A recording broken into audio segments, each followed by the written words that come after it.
ಒಂದು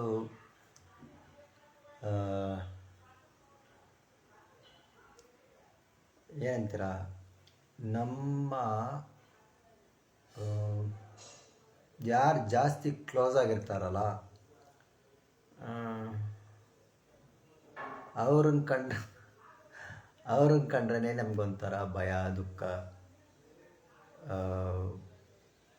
ಯಾಕೆ ಅಂತ ಕಾರಣ ಗೊತ್ತಿರಲ್ಲ. ಬಟ್ ಯಾರ ಹತ್ರ ರಿಲೇಷನ್ನು, ಫ್ರೆಂಡು, ಯಾರೋ ಆಗಲಿ, ಯಾರ ಹತ್ರ ಇರ್ತಾರೆ ಅವ್ರು ಕಂಡ್ರೆ ನಮಗೇನೋ ಒಂಥರ ದುಃಖ. ದುಃಖ ಅಂತಲ್ಲ, ಏನೋ ಒಂಥರ ಭಯ. ಯಾಕೆ ಅಂತ ಕಾರಣ ಹುಡುಕ್ಬೇಕು. ಯಾವುದೇ ಆದರೂ ಕಾರಣ ಹುಡುಕ್ತಾ ಹೋದರೆ ಸಿಗತ್ತೆ. ಸುತ್ತ ಇರೋರು, ಕಷ್ಟ ಕೊಡೋರೇ ಜಾಸ್ತಿ ಜನ ನಮ್ಮ ಸುತ್ತ ಇದ್ದರೆ, ಜಾಸ್ತಿ ಕಷ್ಟ ಅನುಭವಿಸಿ ಸಾಕಪ್ಪ ಈ ಕಷ್ಟ ಅಂತ ಆಮೇಲೆ ಕಷ್ಟದಿಂದ ಹೊರಗೆ ಬರೋ ದಾರಿ ಹುಡುಕ್ತೀವಿ ಅಂತ ಒಂದು ಪ್ರಕೃತಿ ಇರೋದೇ ಆ ಥರ. ಲೈಕ್ ಜಾಸ್ತಿ ಕಷ್ಟ, ಜಾಸ್ತಿ ಜನ ಜಾಸ್ತಿ ಕಷ್ಟ ಕೊಟ್ಟಾಗ ಈ ಕಷ್ಟದಿಂದ ಹೊರಗೆ ಬರೋದು ಹೇಗೆ ಅಂತ ಅವಾಗ ಮನಸ್ಸು ಅವಾಗ ಯೋಚನೆ ಮಾಡೋಕ್ಕೆ ಶುರು ಮಾಡುತ್ತೆ. ಹಿಂಗೆ ಇದ್ದರೆ ನಮ್ಮ ಕಷ್ಟದಲ್ಲೇ ಸಿಗಾಕೊಂಡಿರಬೇಕು. ಇದರಿಂದ ಹೊರಗೆ ಬರೋದು ಹೇಗೆ ಅಲ್ಲಿಗೆ ಫಸ್ಟ್ ಸ್ಟೆಪ್ಪು, ಅಂದರೆ ಮೊದಲ ಹೆಜ್ಜೆ ಕಷ್ಟದಿಂದ ಹೊರಗೆ ಬರಬೇಕು ಅಂತ ಅನಿಸ್ಬೇಕು.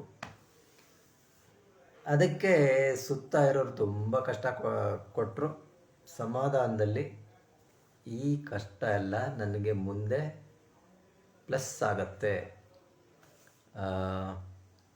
ಯಾರು ಎಷ್ಟು ಕಷ್ಟ ಕೊಡ್ತಾ ಇದ್ದಾರೋ, ಅಂದರೆ ನಾವು ಅವ್ರು ನಮಗೆ ಕಷ್ಟ ಕೊಡ್ತಾ ಇದ್ದಾರೆ ಅಂತ ನಾವು ಅಂದ್ಕೊಳ್ತೀವಿ, ನಾವು ಅವ್ರಿಗೆ ಕಷ್ಟ ಕೊಡ್ತೀವಿ ಅಂತ ಅವ್ರು ಅಂದ್ಕೊಳ್ತಾರೆ. ಹಾಗೆ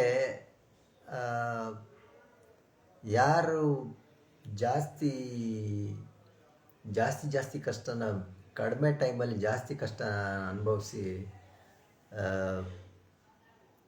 ಈ ದುಃಖ, ನೋವು ಇದರಿಂದ ಎಲ್ಲ ಹೊರಗಡೆ ಬರಬೇಕು ಅಂತ ಮನಸ್ಸು ಮಾಡ್ತಾ, ಆವಾಗ ನಿಧಾನಕ್ಕೆ ದಾರಿನೂ ಹಂಗೆ ಫಸ್ಟು ಒಂದು ಹೆಜ್ಜೆ ಇಡಬೇಕು.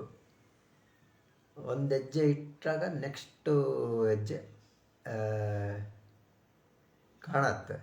ಅಂದರೆ ಹೆಜ್ಜೆ ಮೇಲೆ ಹೆಜ್ಜೆ ಫುಲ್ ಇದು ಒಂದೇ ಸಲ ಫೈನಲ್ ಡೆಸ್ಟಿನೇಷನ್ ಕಾಣಲ್ಲ, ಮುಂದಿನ ಹೆಜ್ಜೆ ಕಾಣುತ್ತೆ. ಮುಂದಿನ ಹೆಜ್ಜೆ ಈ ಕಡೆ ಈ ಥರ ಈ ದಿಕ್ಕಲ್ಲಿ ಇಡಬೇಕು, ದುಃಖದಿಂದ ಮುಕ್ತ ಆಗಬೇಕು ಅಂತ ಅನಿಸತ್ತೆ. ಆವಾಗ ನಿಮ್ಮ ಏನಂತೀರ ಜೀವನ ಅವಾಗ ಸ್ಟಾರ್ಟ್ ಆಗುತ್ತೆ. ಅಲ್ಲಿ ತನಕ ಜೀವನ ಸ್ಟಾರ್ಟ್ ಅಂದರೆ ಇದು ಏನಂತಾರೆ ಅಂದರೆ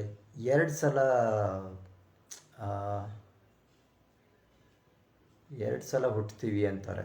ಅಂದರೆ ಒಂದು ಸಲ ದೈಹಿಕವಾಗಿ ಹುಟ್ತೀವಿ, ಇನ್ನೊಂದು ಸಲ ನಾವು ಯಾರು, ಏನಕ್ಕೆ ಹುಟ್ಟಿದ್ದೀವಿ, ಯಾಕೆ ಇಷ್ಟೆಲ್ಲ ಕಷ್ಟ ಅನುಭವಿಸ್ತಿದ್ದೀವಿ, ಇದರಿಂದ ಹೊರಗೆ ಬರೋದು ಹೇಗೆ, ಆ ಥರ ಯೋಚನೆ ಮಾಡಿದಾಗ ಇನ್ನೊಂದು ಸಲ ಹುಟ್ತೀವಿ. ಅದು ಎಲ್ಲ ಬದಲಾವಣೆ ಆಗುತ್ತೆ ನಮ್ಮಲ್ಲಿ. ಅಂದರೆ ಯೋಚನೆಗಳು, ಮಾತು, ಜನ ಎಲ್ಲ ಬದಲಾಗ್ತಾರೆ. ಯಾರು ಕಷ್ಟ ಕೊಡೋರು ಯಾರು ಅಂದರೆ ಅವ್ರು ಇರ್ತಾರೆ, ಅವ್ರು ಮಾಡೋದು ಯಾವುದು ನಮಗೆ ದುಃಖ ತರಲ್ಲ. ಅಂದರೆ ಆ ಥರ ಒಂದು ಬದಲಾವಣೆ ಆಗತ್ತೆ ಮನಸ್ಸಲ್ಲಿ. ಅದೇ ಹೇಳಬೇಕು ಅಂದರೆ ಯಾರ ಕಷ್ಟ ಕೊಡ್ತಿರೋರಿಗೆ ಆ, ಬೈಯೋದು ಹೊಡೆಯೋದು ಮಾಡೋದು ಅದೆಲ್ಲ ಏನು ಮಾಡೋದು ಬೇಕಾಗಿಲ್ಲ. ನಿಧಾನ ನಿಧಾನ ಅವ್ರನ್ನ ಮನಸ್ಸಿಂದ ಅವ್ರ ಕಡೆ ಅಟೆನ್ಷನ್ ಕೊಡೋದು ಕಡಿಮೆ ಮಾಡಿ, ಮನಸ್ಸಿಂದ ಅವರು ಮಾನಸಿಕವಾಗಿ ಅವರಿಂದ ದೂರ ಆದರೆ, ಒಂದು ಸಲ ಮಾನಸಿಕವಾಗಿ ದೂರ ಆದರೆ ದೈಹಿಕವಾಗೂ ದೂರ ಆಗ್ತೀವಿ. ಅದೆಲ್ಲ ಯಾವಾಗ ಫಸ್ಟು ಏನಾಗುತ್ತೆ ಆಮೇಲೆ ಏನಾಗುತ್ತೆ ಅದೆಲ್ಲ ಕರೆಕ್ಟು ಏನಂತೀರ, ಎಕ್ಸಾಕ್ಟ್ ಹೀಗೆ ಇವರು ಇಷ್ಟು ಕಷ್ಟ ಕೊಟ್ಟರೆ ನಾನು ಬದಲಾಗ್ತೀನಿ ಅಂತ ಯಾರೋ ಒಬ್ಬರು ಕಷ್ಟ ಕೊಡ್ತಾರೆ ಅಂತಲ್ಲ, ಎಲ್ಲರೂ. ಅಂದರೆ ಭ್ರಮೆಯಿಂದ ಹೊರಗೆ ಬರ್ತೀರ. ನಾನು ಈ ಶರೀರ ಅಲ್ಲ, ಅಂದರೆ ಶರೀರ ಸಾಧನೆಗಾಗಿ ಈ ಶರೀರ,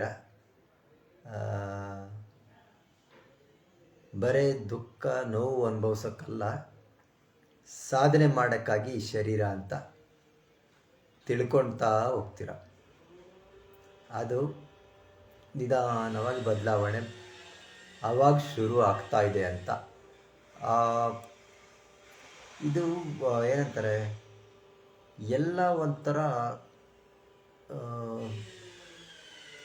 ಈಗ ರೋಡಲ್ಲಿ ಯಾವುದೋ ಒಂದು ಡ್ರೈವ್ ಮಾಡ್ಕೊಂಡು ಹೋಗ್ಬೇಕಾದ್ರೆ ಮುಂದೆ ಎಡಕ್ಕೆ ತಿರುಗಿ, ಆಮೇಲೆ ಸ್ಟ್ರೈಟಾಗಿ ಹೋಗಿ, ಆಮೇಲೆ ಇನ್ನೂ ಒಂದು 2 ಕಿಲೋಮೀಟ್ರ್ ಹೋದ್ಮೇಲೆ ಬಲಕ್ಕೆ ತಿರುಗಿ, ಆ ಥರ ಇಂಡಿಕೇಶನ್ ಥರ ಮನಸ್ಸಿನ ಸ್ಥಿತಿನೂ ಆ ಥರನೇ ಚೇಂಜ್ ಆಗ್ತಾ ಹೋಗುತ್ತೆ. ಅಂದರೆ ಆ ಒಂದು ಇಂಡಿಕೇಶನ್ನ ಅರ್ಥ ಮಾಡ್ಕೊಳೋಷ್ಟು ಬುದ್ಧಿ ವಿವೇಕ ಬೆಳೀತಾ ಹೋಗುತ್ತೆ. ಬುದ್ಧಿ ಅಂದರೆ ಇವಾಗೇನು ಬುದ್ಧಿ ಇಲ್ಲ ದಡ್ರು ಅಂತಲ್ಲ, ಇವಾಗೇನು ಬುದ್ಧಿ ಇದೆ ಅದು ಇನ್ನೂ ಶಾರ್ಪ್ ಆಗುತ್ತೆ. ವಿವೇಕನೂ ವಿವೇಕನೂ ಬೆಳೀತಾ ಹೋಗುತ್ತೆ. ಆಮೇಲೆ ಕಷ್ಟಗಳಿಗೆ ಕಾರಣ ಏನು,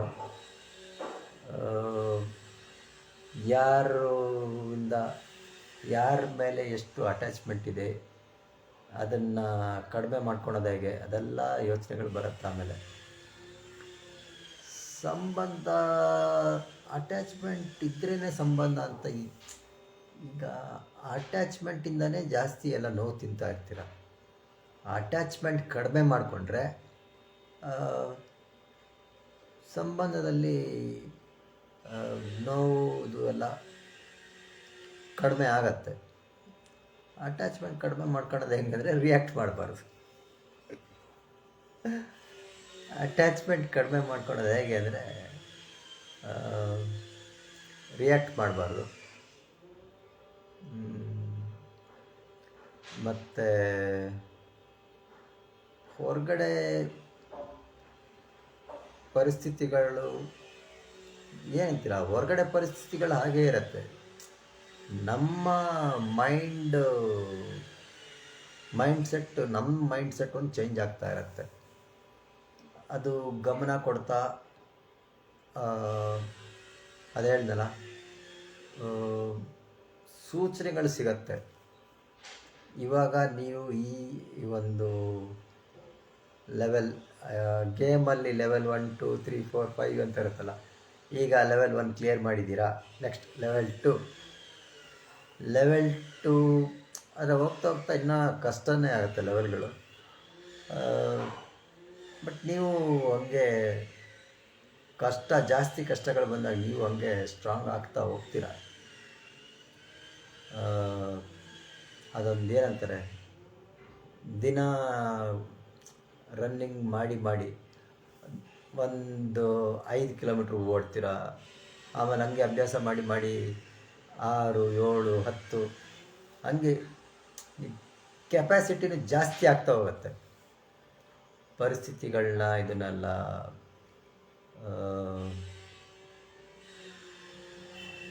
ಕೆಲವೆಲ್ಲ ಏನಂತಾರೆ, ಸುಮಾರು ಜನಕ್ಕೆ ಇದು ಫಿಯರ್ ಆಫ್ ರಿಜೆಕ್ಷನ್ ಅಂತಿರುತ್ತೆ. ಅಯ್ಯೋ ಯಾರು ನಮ್ಗೆ ರಿಜೆಕ್ಟ್ ಮಾಡಿಬಿಟ್ರೆ ಏನು ಮಾಡೋದು ಅಂತ.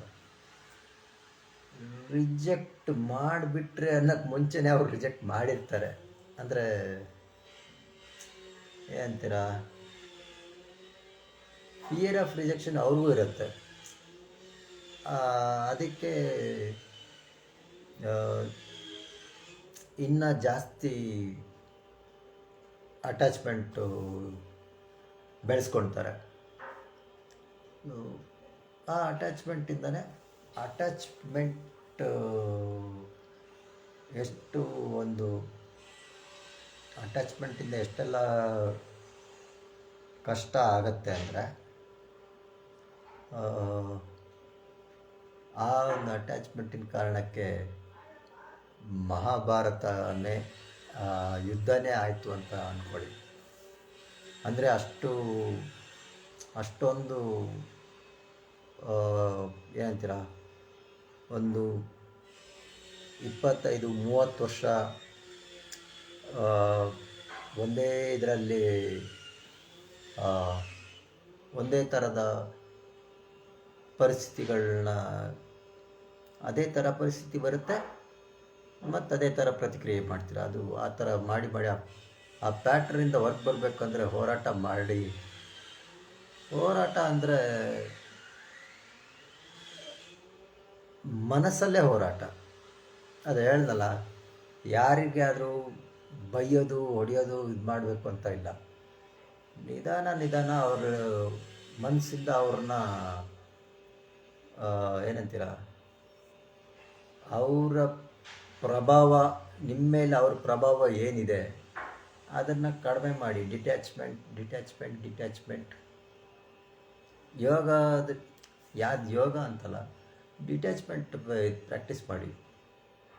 ರಿಯಾಕ್ಟ್ ಮಾಡೋದು ಕಡಿಮೆ ಮಾಡಿ, ಡಿಟ್ಯಾಚ್ಮೆಂಟ್ ಅದಾಗೆ ಡಿಟ್ಯಾಚ್ಮೆಂಟ್ ಬರ್ತಾ ಹೋಗುತ್ತೆ. ರಿಯಾಕ್ಟ್ ಮಾಡ್ತಾ ಇರ್ತೀರ, ಅಟ್ಯಾಚ್ಮೆಂಟ್ ಜಾಸ್ತಿ ಆಗ್ತಾ ಇರುತ್ತೆ. ರಿಯಾಕ್ಟ್ ಕಡಿಮೆ ಮಾಡಿ, ಅಟ್ಯಾಚ್ಮೆಂಟು ಕಡಿಮೆ ಆಗುತ್ತೆ. ಸೊ ಎಲ್ಲದು ಇವಾಗ ಎಲ್ಲರ ಮನಸ್ಸಲ್ಲೂ ನಡೀತಾ ಇರೋ ಯುದ್ಧನೇ ಇದು.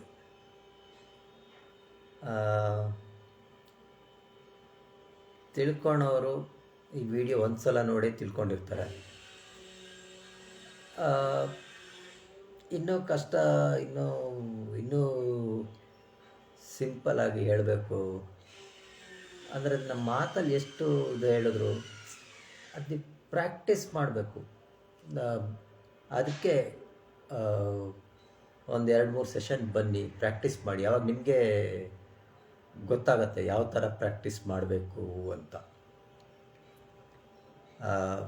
ಭಯ, ಕೋಪ, ದುಃಖ ಚಕ್ರದಿಂದ ನಿಧಾನವಾಗಿ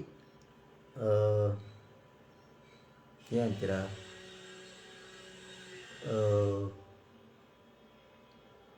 ಪ್ರಾಕ್ಟೀಸ್ ಮಾಡ್ತಾ ಹಿಂದೆ ಒಂದು ವಿಡಿಯೋದಲ್ಲಿ ಆ್ಯಂಗರ್ ಮ್ಯಾನೇಜ್ಮೆಂಟ್ ಹೇಳಿದ್ದೆ. ಅಂದರೆ ಕೋಪನ ನಮ್ಮ ಒಳ್ಳೆ ರೀತಿಯಲ್ಲೂ ಕೋಪನ ಒಳ್ಳೆ ರೀತಿಯಲ್ಲೂ ಬದಲಾಯಿಸ್ಕೊಬೋದು. ಅದು ಅಭ್ಯಾಸ ಮಾಡಬೇಕು. ಯಾರೋ ಆನ್ಲೈನ್ ಬಂದು ಹೋಗ್ತಾ ಇದ್ದಾರೆ, ವಿಡಿಯೋಗಳೆಲ್ಲ ನೋಡ್ಕೊಳ್ಳಿ. ಮನಸ್ಸಿನ ಬಗ್ಗೆ ನಾನು ಎಷ್ಟು ಹೇಳ್ತಾ ಹೋಗ್ತೀನೋ ನಿಮ್ಮಲ್ಲಿ ಅಷ್ಟು ಇನ್ನೂ ಇಂಟ್ರೆಸ್ಟ್ ಜಾಸ್ತಿ ಆಗ್ತಾ ಹೋಗುತ್ತೆ. ಏನಂತೀರ, ಮನಸ್ಸಿನ ವಿಚಾರನೇ ಹಾಗೆ. ತಿಳ್ಕೊಳ್ತಾ ಇದ್ದರೆ ಇನ್ನೂ ತಿಳ್ಕೊಬೇಕು ಅಂತ ಅನಿಸತ್ತೆ. ನೀವು ಒಂದ್ಸಲ ಶುರು ಮಾಡಿ ತಿಳ್ಕೊಳಕ್ಕೆ, ಆಮೇಲೆ ನೋಡಿ ಇನ್ನೂ ತಿಳ್ಕೊಬೇಕು, ಇನ್ನೂ ಮನಸ್ಸಿನ ಬಗ್ಗೆ ತಿಳ್ಕೊಳ್ತಾ ಇದ್ದರೆ ಅದೇ ಒಂಥರ ಖುಷಿ. ಇದು ಏನಂತೀರ, 9 ಗಂಟೆಗೆ ಅದು ನ್ಯೂಸ್ ಚಾನಲ್ ನೋಡ್ತಿರಲ್ಲ, ಆ್ಯಂಕರ್ ಚೆನ್ನಾಗಿ ಮಾತಾಡ್ತಿದ್ದಾನೆ ಕೇಳ್ತಾ ಕೂರ್ತಿರಲ್ಲ ಅರ್ಧ ಗಂಟೆ. ನಾನು ಆ್ಯಂಕರ್ ಅಲ್ಲ. ಆ, ಈಗ ಲೈವಲ್ಲಿ ಒಬ್ಬನೇ ಝೂಮ್ ಮೀಟಿಂಗಲ್ಲಿ ಬನ್ನಿ, ಇನ್ನೂ ಚೆನ್ನಾಗಿ ನಿಧಾನವಾಗಿ ಯೋಚನೆ ಮಾಡ್ತಾ ಮಾತಾಡ್ಬೋದು. ಝೂಮ್ ಮೀಟಿಂಗಲ್ಲಿ ಈಗ ಏನು ಹೇಳಿರೋದು ಎಲ್ಲ ಜನರಲ್ಲಾಗಿ ಹೇಳಿದ್ದೀನಿ. ಝೂಮಲ್ಲಿ ನಿಮಗೆ ಏನು ಇದಿದೆ ಅದನ್ನು ಮಾತಾಡ್ಬೋದು. ಲೈಕ್ ಒಬ್ಬೊಬ್ಬರಿಗೂ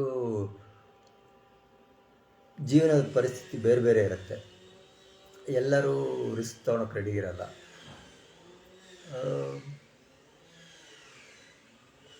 ಅದೆಲ್ಲ ಝೂಮಲ್ಲಿ ಬನ್ನಿ, ಅಲ್ಲೆಲ್ಲ ಮಾತಾಡೋಣ.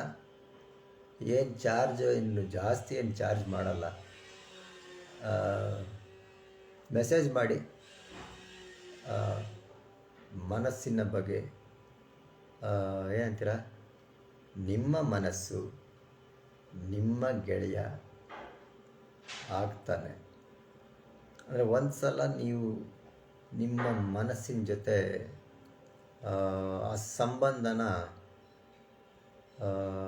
ಏನಂತೀರ, ಮನಸ್ಸಿನ ಜೊತೆ ನಿಮ್ಮ ಸಂಬಂಧ ಹೇಗಿದೆ ಅಂತ ನೀವು ಪ್ರಾಕ್ಟೀಸ್ ಮಾಡ್ತಾ ಮಾಡ್ತಾ ನಿಮ್ಗೆ ಬದಲಾವಣೆಗಳು ನಿರಂತರ ಅಭ್ಯಾಸ ಮಾಡಬೇಕು. 1 2 3 ನನ್ನ ಜೊತೆ ಅಭ್ಯಾಸ ಮಾಡೋರು ಆನ್ಲೈನಲ್ಲೇ ಅಭ್ಯಾಸ ಮಾಡಿ. ನನ್ನ ಜೊತೆ ಯಾವುದೋ ಊರಲ್ಲಿ ಇರ್ತೀರ, ನೇರ ಭೇಟಿ ಮಾಡೋಕ್ಕಾಗಲ್ಲ, ಆನ್ಲೈನ್ ಝೂಮಲ್ಲಿ ಬನ್ನಿ, ಅಲ್ಲಿ ಪ್ರಾಕ್ಟೀಸ್ ಮಾಡೋಣ.